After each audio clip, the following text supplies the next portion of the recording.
के लिए भारी मात्रा में मतदान करने वाला है। मैं गोवा बीजेपी के सभी उम्मीदवारों को भव्य विजय की बहुत बहुत शुभकामनाएं देता हूं। साथियों, जब भी मैं गोवा आता हूं तो मेरे मित्र मनोहर पर्रिकर जी की कमी हमेशा खलती है। आप गोवा वासियों को तो उनकी कमी और भी ज्यादा महसूस होती होगी। मैं भाजपा के वरिष्ठ नेता स्वर्गीय फ्रांसिस डिसूजा जी, जिनके साथ काम करने का भी मुझे अवसर मिला, इनका भी स्मरण करता हूं। फ्रांसिस डिसूजा जी गोवा संस्कृति और भाजपा के विचारों के सच्चे प्रतिनिधि रहे। साथियों, देव बोडगेश्वर की मुझ पर असीम कृपा रही कि मेरे जीवन के महत्वपूर्ण पलों में गोवा की धरती को इतना निर्णायक बनाया। आज जो आप मुझे जिस रूप में देख रहे हैं ना, जहां मुझे देख रहे हैं, इसकी शुरुआत गोवा से हुई थी।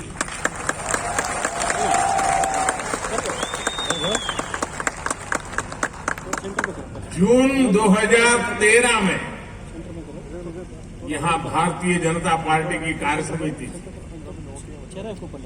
और जून 2013 में जब मैं गोवा की इसी धरती पर था तो भारतीय जनता पार्टी ने मुझे लोकसभा के चुनाव के लिए भाजपा की प्रचार समिति का प्रमुख घोषित किया था। फिर बाद में मुझे प्रधानमंत्री का उम्मीदवार भी घोषित किया गया। गोवा की इसी धरती से निकली प्रेरणा थी कि यहां आप लोगों से बात करते हुए उस दिन हमारे पर्रिकर जी ने मेरी यहां एक सभा आयोजित की थी और उस सभा में मेरे मुंह से सहसा सहज रूप से एक शब्द निकला था। वो शब्द था कांग्रेस मुक्त भारत। ये शब्द गोवा की धरती से ही, यहां के पुण्यात्माओं के आशीर्वाद से सहसा मेरे मुंह से निकल गया था और हमने देखा आज ये शब्द देश के कोटि कोटि नागरिकों का संकल्प बन गया है। साथियों, गोवा की अपनी एक खास संस्कृति और पहचान है और गोवा सबको साथ लेकर भी चलता है। जिनको गोवा की संस्कृति की परवाह नहीं है, उन्होंने गोवा को अपने भ्रष्टाचार का, लूट तंत्र का एक बहुत बड़ा एटीएम बना करके रखा था। लेकिन भाजपा ने गोवा के लिए स्वयं पूर्ण गोवा, स्वयं पूर्ण गोवा का मंत्र दिया। भाजपा ने समग्र विकास की बात की, सबके लिए बराबर विकास की बात की, क्योंकि विकास को टुकड़ों में जाति, धर्म, मत, मजहब, भाषा, क्षेत्र के नाम पर बांटा नहीं जा सकता। अगर नॉर्थ गोवा का विकास होगा तो साउथ गोवा भी आगे बढ़ेगा। अगर साउथ गोवा में काम होगा तो नॉर्थ को भी उसका लाभ मिलेगा। और मुझे बताया गया कि आप जैसे यहां इकट्ठे हुए हैं, साउथ गोवा में भी वर्चुअली बहुत बड़ी मात्रा में अलग अलग स्थान पर लोग आज इकट्ठे होकर के इस कार्यक्रम में हमारे साथ जुड़े हैं। मैं साउथ गोवा के भाइयों बहनों को भी प्रणाम करता हूं। इसी तरह अगर जब हम गोवा के पर्यटन की संभावनाओं की बात करते हैं तो उसके लिए गोवा को हर क्षेत्र में विकास की जरूरत है। अगर यहां अच्छी सड़कें नहीं बनती, नई सुविधाएं नहीं बनती, तो पर्यटक यहां आना पसंद करते क्या? कोई टूरिस्ट आते क्या? यहां की हालत अगर खराब होती तो कोई आता क्या? इसलिए भाजपा सरकार ने इंफ्रास्ट्रक्चर के विकास का नया अभियान चलाया हुआ है। Goa state infrastructure development corporation के माध्यम से मार्सेल और पैडे में बस डिपो बनाए गए हैं। 3000 करोड़ की लागत से मोपा इंटरनेशनल एयरपोर्ट का काम चल रहा है। देश और दुनिया के पर्यटक अब ज्यादा आसानी से गोवा आएंगे, यहां टूरिज्म को गति देंगे। साथ ही इससे गोवा में दूसरे उद्योगों में, व्यापार में निवेश के रास्ते भी खुलेंगे। गोवा में एक मल्टी मॉडल लॉजिस्टिक पार्क बनाने का काम भी तेज गति से चल रहा है। भाई और बहनों, जो काम भाजपा ने किए, जो काम भाजपा सरकार आज कर रही है, उसकी जरूरत गोवा को दशकों पहले से थी। आपको याद होगा, मांडवी नदी पर अटल सेतु का निर्माण हमारी ही सरकार ने पूरा किया।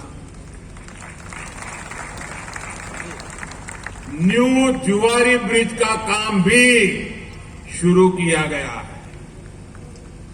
वेरना इंडस्ट्रियल एरिया में 4 लेन रास्ता बनाया गया है, जिससे पोंडा और मुरगांव का अंतर 12 किलोमीटर से कम हुआ है।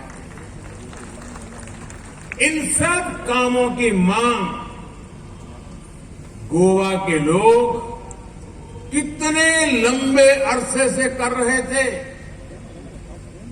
इसी तरह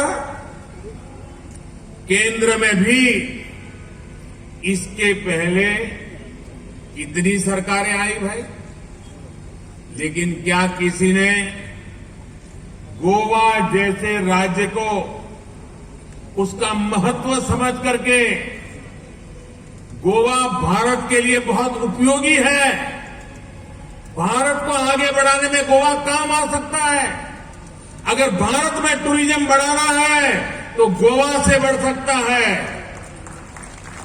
लेकिन ये बातें पहले की सरकार के दिमाग में कभी आई ही नहीं।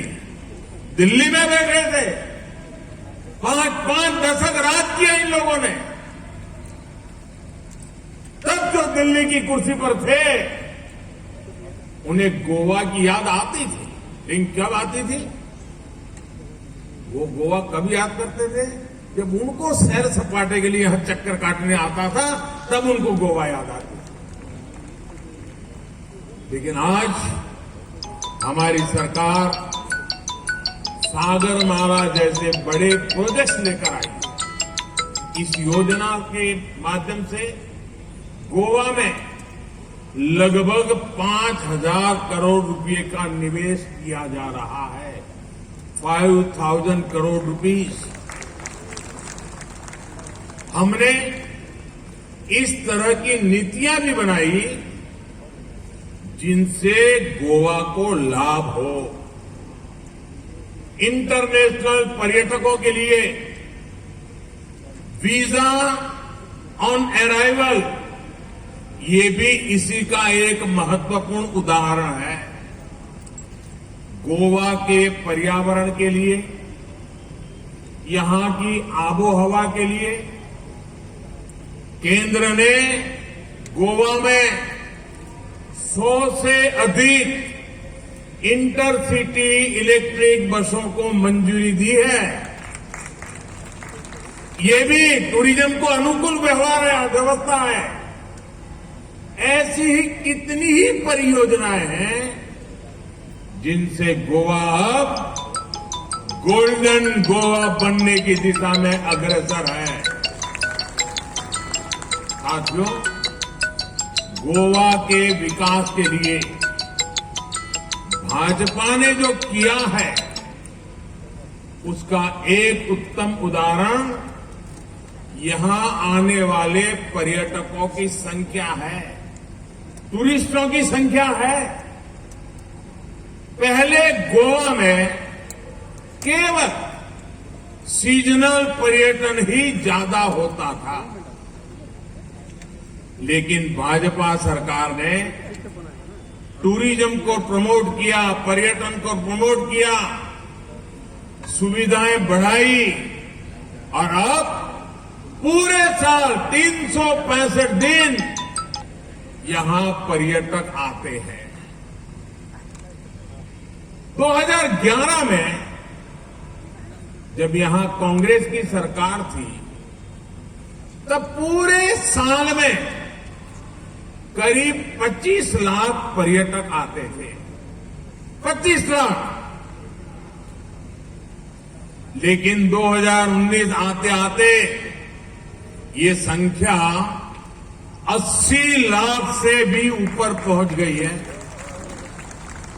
साथियों, जब हम टूरिज्म पर ध्यान देते हैं, इंफ्रास्ट्रक्चर का निर्माण करते हैं, तो उसका लाभ गोवा वासियों को तो जरूर मिलता है।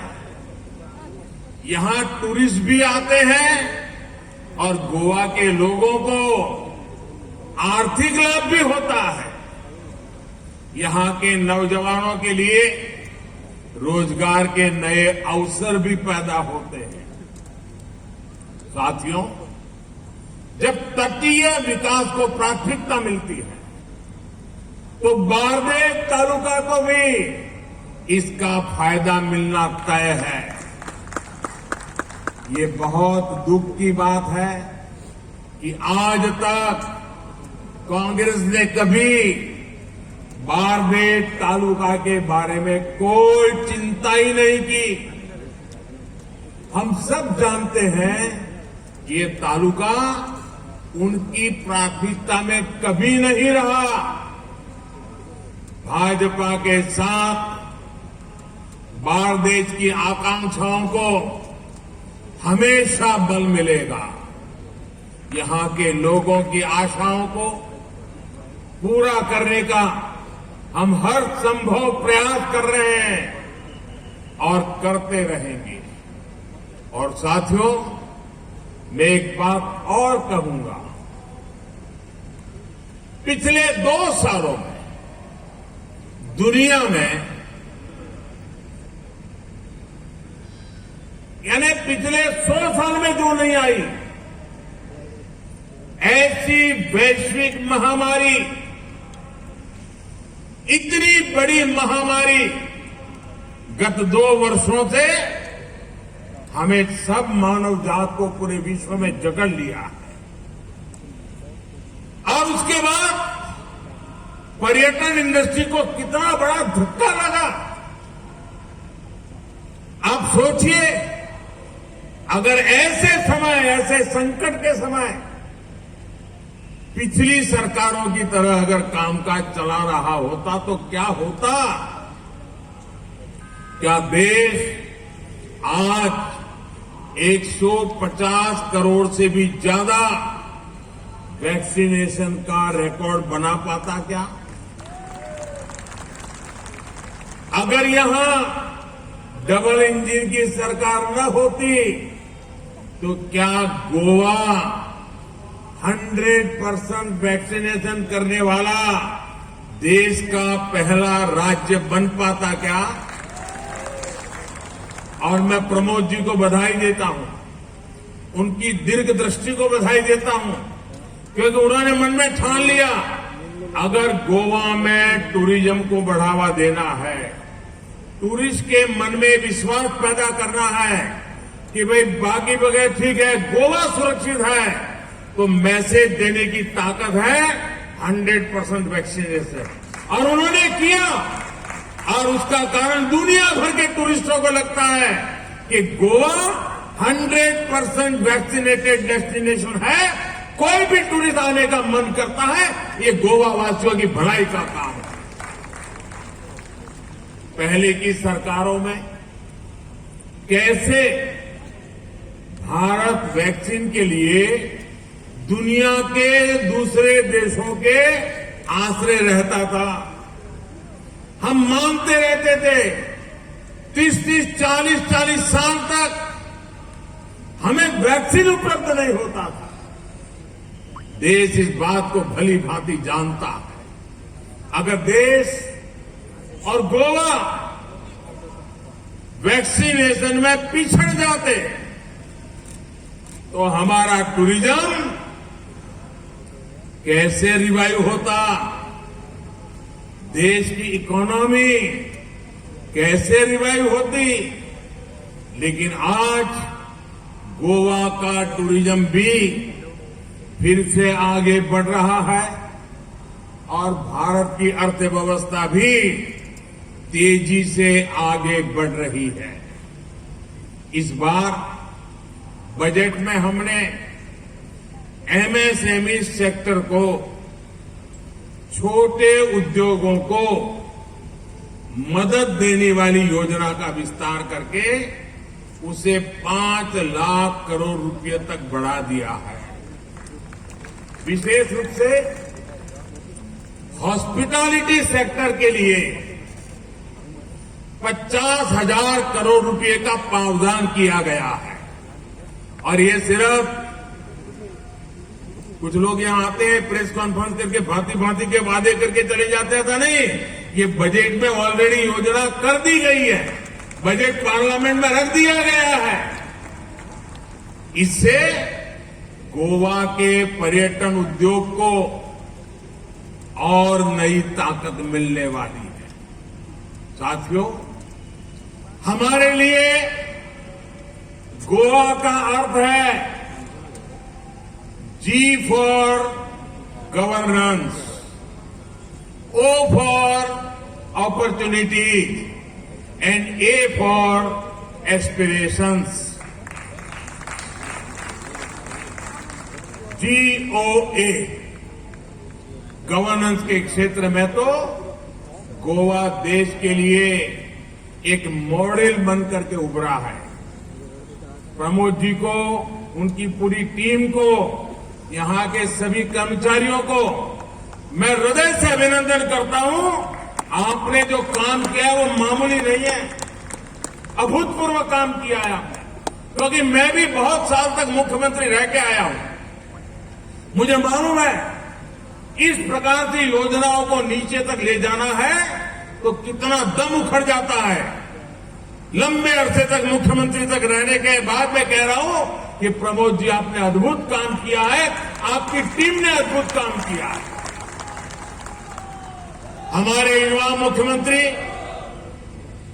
केवल योजनाओं को शुरू करने की बात नहीं करते, बल्कि प्रमोद जी का लक्ष्य है गोवा के संकल्पों को 100% पूरा करना।